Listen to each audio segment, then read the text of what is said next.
YouTube بنام Hakim Muhammad لطیف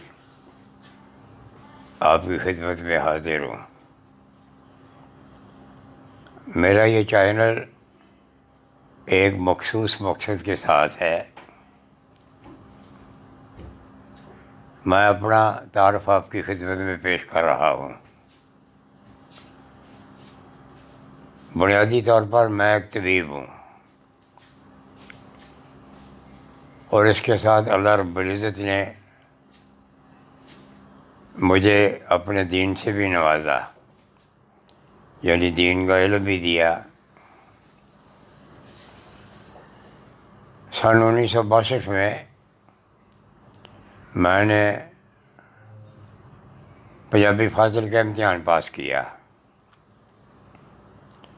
جس سے مجھے پنجابی زبان میں بہت دلچسپی پیدا ہوئی۔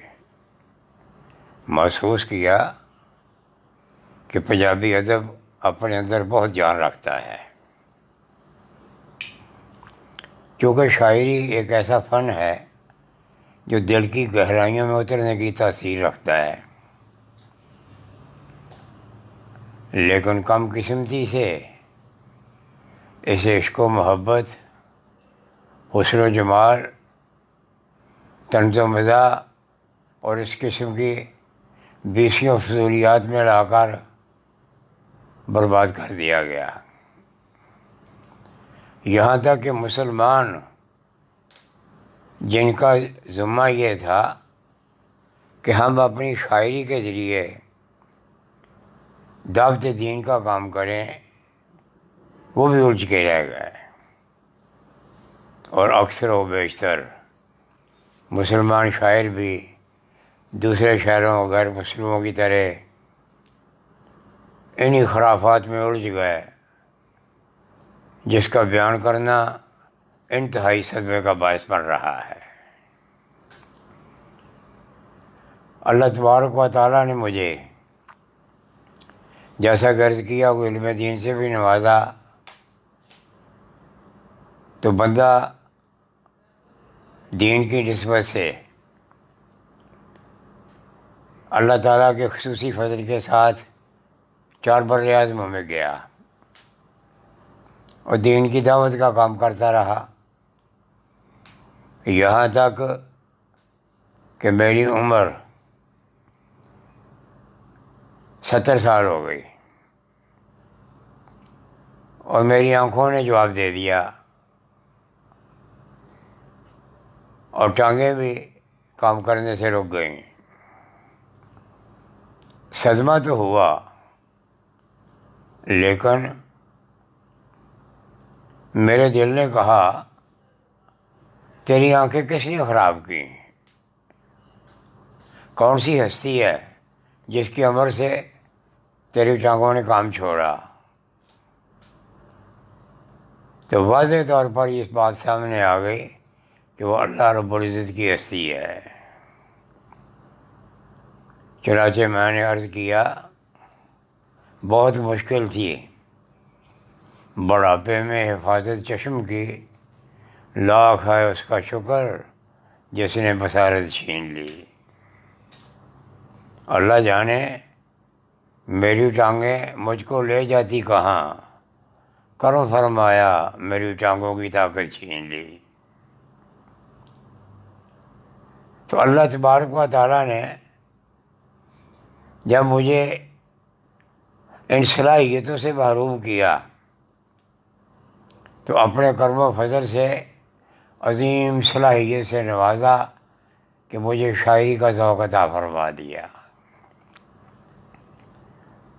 تو جیسا کہ میں نے عرض کیا کہ میں نے آنر پنجابی کا امتحان پاس کیا، تو پنجابی ادب سے مجھے بہت دلچسپی پیدا ہوئی، تو ابتداً میں نے پنجابی زبان میں شاعری شروع کی۔ میں نے سوچا کہ مجھ سے پہلے بہت کچھ لکھا جا چکا ہے، میں کیا لکھوں؟ مشوروں کے ساتھ یہ طے پایا کہ وہ کچھ لکھا جائے جو پہلے نہیں لکھا گیا، یا لکھا تو گیا ہے لیکن ضرورت زیادہ تھی اور لکھا کم گیا ہے۔ تو وہ عنوان جو طے پایا کیا تھا؟ وہ تھی آخرت کی فکر۔ آخرت کی فکر، دنیا کی فکر میں بہت کچھ لکھا گیا، بہت کچھ لکھا گیا، لیکن آخرت کی فکر پیاسی رہی۔ چنانچہ میں نے تہیہ کیا کہ میں آخرت کی فکر کو موضوع بنا کر اپنی شاعری اختیار کروں گا۔ چنانچہ الحمدللہ ثم الحمدللہ میں نے اپنی 9 کتابوں میں سے جو اردو اور پنجابی پر مشتمل ہیں ایک شعر بھی دنیا کی نسبت سے نہیں لکھا، بلکہ اپنی ساری شاعری آخرت کی فکر کی ترتیب پر کی ہے۔ اب میں نے دیکھا کہ کچھ لوگ ایسے ہوئے جنہوں نے دینداری کی طرف شاعری تو کی، لیکن اس میں بھی رونا پیٹنا، بین ڈالنے، اس قسم کے موضوعات کو تو اختیار کیا، لیکن یہ نہیں اختیار کیا گیا کہ ہم نے اس دنیا کے بعد کہاں جانا ہے اور جہاں جانا ہے اس کے لیے بھی کچھ کریں۔ اس کی بہت کمی رہی۔ چنانچہ میں نے لکھا کہ اسی جس جہان میں نہیں رہنا، کیوں تھوڑیاں فکراں لائی بیٹھو، جتھے زندگی کدے نہیں ختم ہونی، کیوں تھوڑی فکر بڑھائی بیٹھو۔ تو میں نے دیکھا کہ ہمارے صوفی شعراء نے اس ترتیب کو اختیار کیا، مائیں مینوں کھیڈ لین دے، میرا وت کریسیا کون۔ سوچا ہو سکتا ہے اس زمانے میں کوئی ایسا کھیل ہو جسے بزرگوں نے بیان فرمایا، لیکن اب تو نہیں ہے۔ تو ہمیں یہ کہنا چاہیے یا کچھ اور؟ بابے مائیاں دین دوائیاں، رو رو روڑا پون نیتیے کھیل بس کر دے، اتنے کھیڈن آیا کون۔ وہاں تھا کہ مائیں مینوں کھیل لین دے، اور یہاں کیا کہا جا رہا ہے؟ یہاں کھیلنے کے لیے کہاں آئے ہیں؟ کون کہتا ہے کھیلنے کے لیے آئے ہیں؟ کس نے بتایا؟ کس نے کھیلنے کے لیے بھیجا ہے؟ اسی طرح سے ایک یہ بھی پہلو ہمارے سامنے ہے کہ آدمی مر جاتا ہے تو اس میں بین تو ڈالے جاتے ہیں، لیکن زندوں کو یہ نہیں بتایا جاتا کہ جہاں یہ جا رہا ہے اس کے پیچھے تم بھی جانے والے ہو۔ اس کی بہت کمی رہی۔ اٹھ چلے نے گوانڈو یار، ربا اسی کی کریے، جلنا باجو کڑی نہ گزرے، اور گزرن سال ہزار، ربا اسی کی کریے۔ یہ تو فکر دی گئی، لیکن ملک بال حکومتاں کول تیرے، سدا ویکھنے نہیں نصیب ہونا۔ ملک بال حکومتاں کول تیرے، سدا ویکھنا نہیں نصیب ہونا۔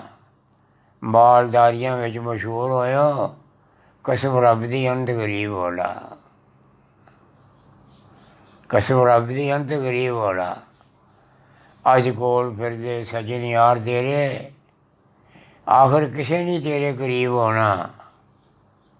جے کر عمل ایمان تو گیو خالی، تیرا معاملہ بڑا عجیب ہونا۔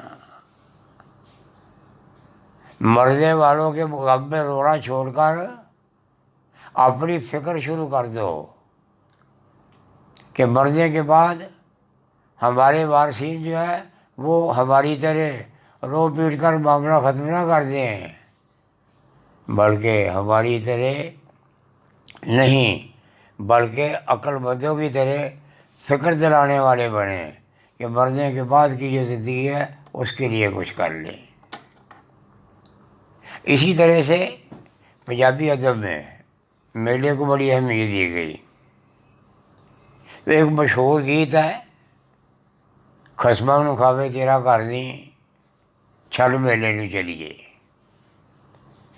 اب یہ ہے، خسماں نوں کھاوے تیرا گھر نہیں، چل میلے نوں چلیے، بڑے ذوق و شوق سے گایا جاتا رہا ہے۔ میں نے سوچا کہ میلے میں تو ہم آئے ہوئے ہیں، تو جانا کہاں ہے؟ کہ چل میلے نوں چلیے؟ نہیں، بلکہ ضرورت یہ تھی، خسماں نوں کھاوے تیرا گھر نہیں، چھل میلے نوں چلیے۔ اس میلے کو چھوڑنا ہے اور چھوڑ کے جانا ہے۔ کہاں جانا ہے؟ جہاں پر بیسیوں چلے گئے، ہزاروں چلے گئے، لاکھوں کروڑوں چلے گئے، سب چلے گئے، جو چلے گا چلے گئے، باقی جا رہے ہیں۔ کس نے رہنا ہے اس دنیا میں؟ رہنے کے لیے تو کوئی آیا نہیں۔ یہ دنیا کا میلہ لگا ہوا ہے، تعلیم دی جا رہی ہے کہ چل میلے نوں چلیے، تو میلے میں تو بیٹھے ہوئے ہیں۔ چاہیے یہ تھا، اس میلے نے اجڑنا ہے۔ میں کیسے کہوں اجڑے ہوئے میلے کی کہانی؟ اجڑا ہے تو اب کوئی نہیں باقی نشانی۔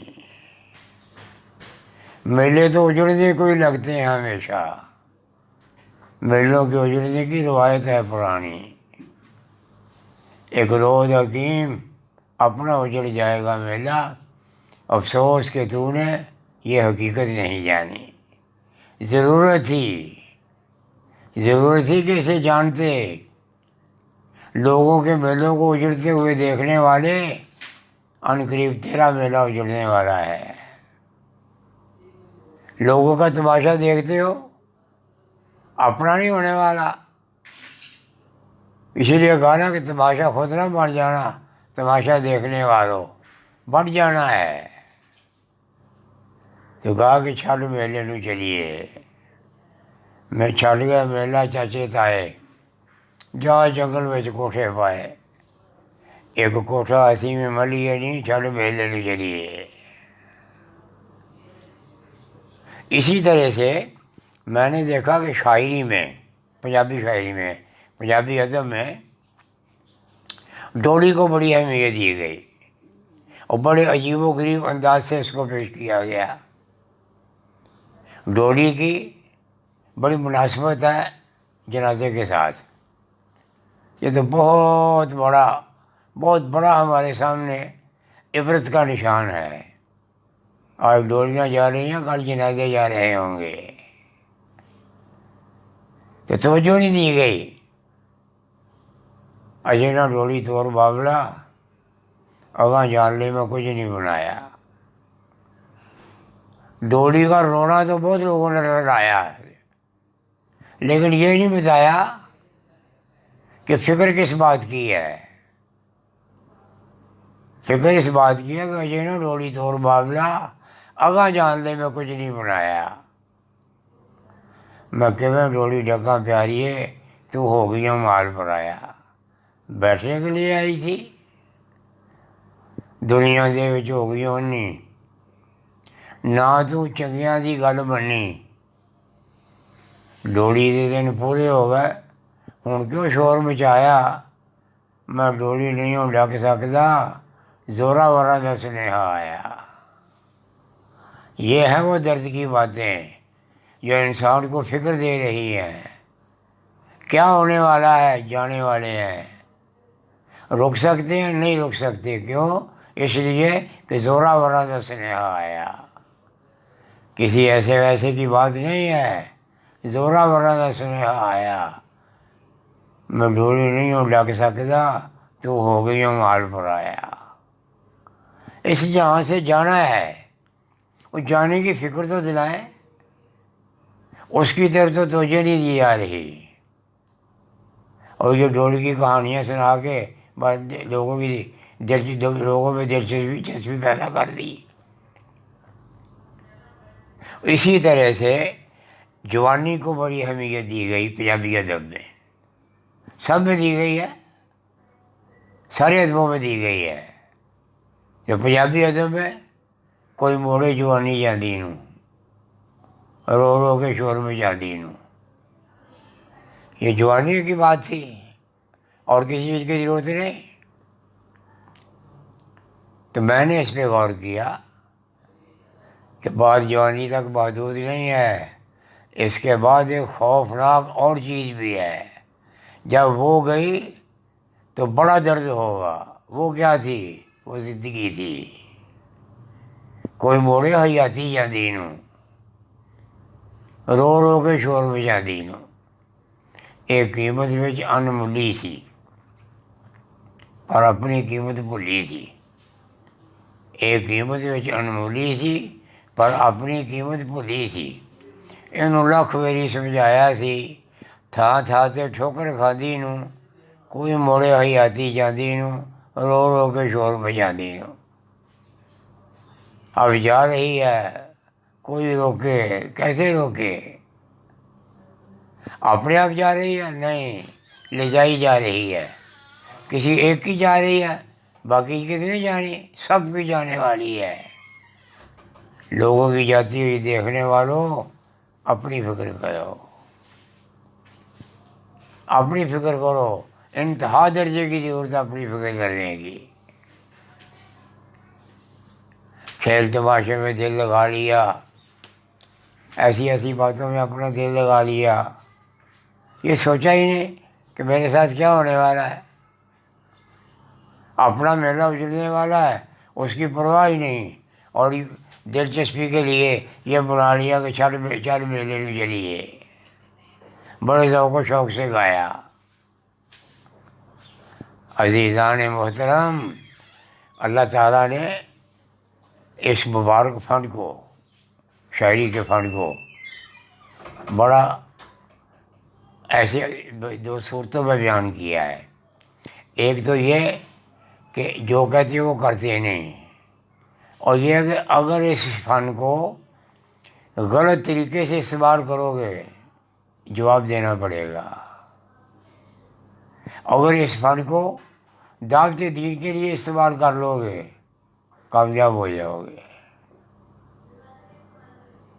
سیدھی سادی بات کو جب شعر کی زبان میں بیان کیا جاتا ہے، اس کا اثر کچھ عجیب ہو جاتا ہے، اور یہ جھوٹی دنیا جس کو کچھ بھی نہیں ہے، حسن و فریب کا نام دے کر ویسے برباد ہو گئے۔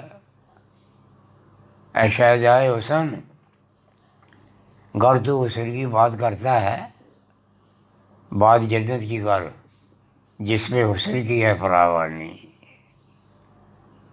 یہاں پر تو فقط ہم نے حسن مخلوق کا دیکھا، وہاں پر حسن کے خالق کا ہے دیدار نورانی۔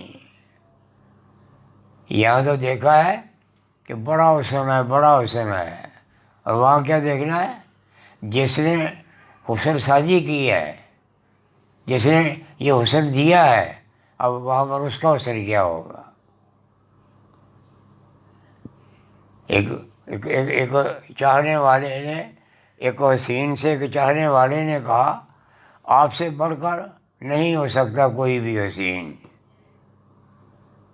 اس نے آگے سے ادب سے یہ دیا اس کو جواب، میرے خالق نے بنایا چاند ہے نور المبین۔ مجھ کو دیکھنے والے اور یہ کہنے والے کہ تجھ سے بڑھ کر کوئی نہیں ہو سکتا، میرے بنانے والے نے تو چاند بنا دیا، چمکتا دنیا کے حسن نمایاں ہے۔ سورج بنا دیا، چمکے تو دنیا کے حسن دکھائی دے، نہ چمکے تو ساری دنیا سیاہ ہو جائے۔ تو وہاں پر اللہ رب العزت اپنا مبارک حسن دکھائیں گے، اس کی بات کریں۔ یہاں اس کی بات کیا کر رہے ہیں؟ اس حسن کی بات کیا کرنی ہے؟ اور اسی طرح سے میرے محترم بھائیوں، کتنے عنوانات ہیں جو بات کرتے چلے جائیں بہت لمبی ہو جائے گی، بہت بڑھ جائے گی۔ کہنے کا مقصد یہ ہے کہ جو شاعری تھی اس کو تقریباً ہر زبان میں ایسے استعمال کیا گیا، کم فائدے کے لیے اور زیادہ خرافات کے لیے۔ تو میں نے سوچا کہ ایسی شاعری کروں جس میں خرافات نہ ہو، جس میں بس دنیا میں آ کر دنیا کا بن کر رہنے کی تعلیم و ترقی نہ کی جائے، بلکہ دنیا میں تھوڑا سا وقت گزار کر یہاں سے چلے جانے کی تعلیم دی جائے کہ جانا ہے کچھ لے کے جائیں۔ ایسا نہ ہو کہ جاتے وقت پھر کہیں کہ جو نا ڈولی توڑ بابلا اگاں جاننے میں کچھ نہیں بنایا۔ وقت ہے بنا لو، کیسے بنائیں کوئی بتانے والا ہی نہیں کہ بنائیں، بتانے والوں نے تو بتایا کہ بس یہی ہے جو کچھ ہے۔ تو ہمیں چاہیے کہ ہم بتائیں لوگوں کو، اگر اللہ نے اس فن سے نوازا ہے تو لوگوں کو بتائیں